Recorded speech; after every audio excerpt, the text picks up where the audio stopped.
फलटणची घटना अत्यंत दुर्दैवी आणि मनाला चटका लावणारी अशी घटना आहे की एका डॉक्टरने स्वतःचं आयुष्य त्या ठिकाणी संपवलं.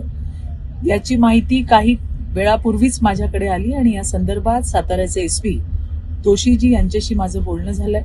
FIR नोंदवण्याची प्रक्रिया सुरू झालेली आहे. एवढंच नाही, जे आरोपी आहेत त्यांना सुद्धा पकडण्याची प्रक्रिया सुरू झाली आहे. एक आरोपी साताऱ्याच्या बाहेर आहे, त्याला पकडण्यासाठी पोलिसांची टीम त्या ठिकाणी गेलेली आहे. त्यामुळे कुठल्याही क्षणी दोन्ही आरोपी हे अटकेमध्ये असतील. या संदर्भामध्ये मुलीने याआधी अशा पद्धतीचा मला त्रास होतोय अशी काही कंप्लेंट दिली होती का, याचा सुद्धा आम्ही शोध घेतोय. जर दिली असेल तर त्याच्यावर कारवाई का झाली नाही याची सुद्धा माहिती घेतोय.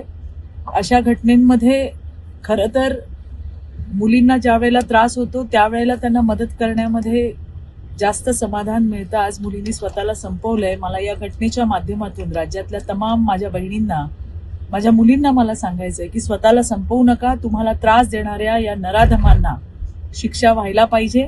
शासन तुमच्या सोबत आहे. देवाभाऊंनी तुमच्या सुरक्षेसाठी 112 नंबरची हेल्पलाईन सुद्धा त्या ठिकाणी ठेवलेली आहे. ज्या वेळेला असा त्रास होतो त्यावेळेला स्वतःला संपवण्यापेक्षा जे आपल्याला त्रास देतात त्यांच्यावरती कारवाई व्हायला पाहिजे आणि त्यासाठी आम्ही सगळेजण तुमच्या सोबत आहोत.